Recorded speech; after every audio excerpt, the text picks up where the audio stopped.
Apa function selama berpuluh-puluh tahun Papa Non kau terlungkup, terlentang atas jalan raya nak jadi Perdana Menteri?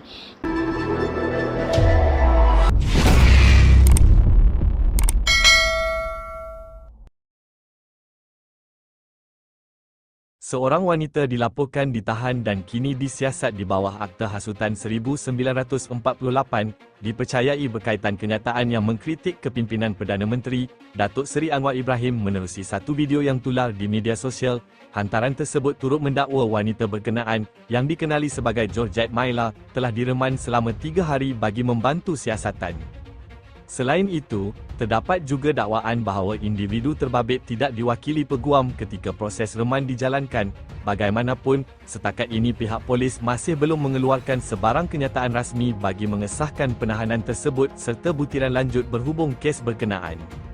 Dalam video itu, wanita terbabit dilaporkan mengemukakan pandangan kritikal terhadap kepimpinan negara, termasuk menyentuh isu prestasi pentadbiran. Perkembangan tersebut mencetuskan pelbagai reaksi dalam kalangan pengguna media sosial serta pemerhati politik tempatan yang memberikan pandangan berbeza terhadap tindakan berkenaan. Hei Ceplos, aku nak tanya kau lah. Apa hal yang kau koyak sangat dengan VTT aku?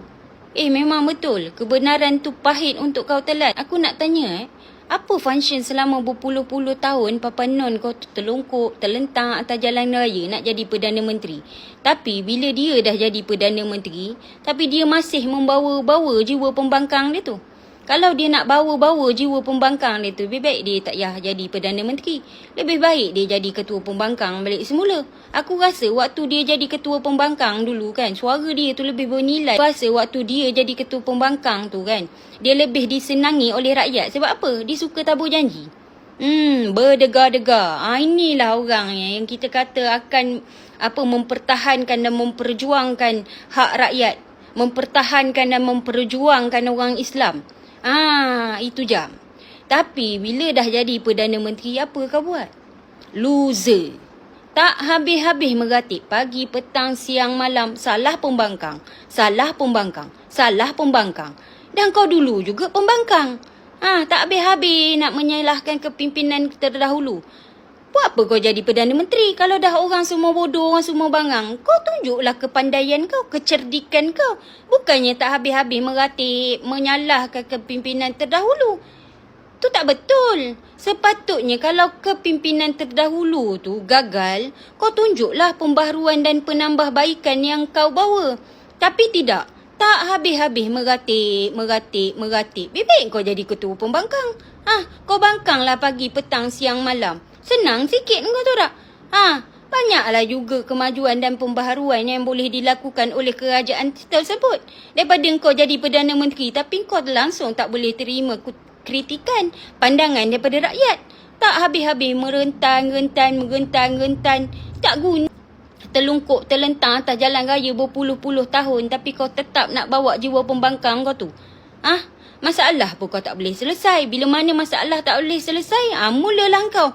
Carilah kesilapan kepimpinan terdahulu. Salahkan rakyat pula. Salahkan pula Selat Hormuz tu. Macam-macam. Semua kau nak letakkan atas kepala orang. Dah tu apa function kau jadi Perdana Menteri?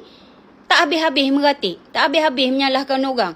Dah kau kata kau cerdik. Orang dulu semua bodoh. Semua bangang. Engkau je cerdik. Lepas tu, mana pergi kau punya cerdik tu? Mana pergi kau punya formula? Takkan formula kau tu terpakai waktu kau jadi Ketua Pembangkang je?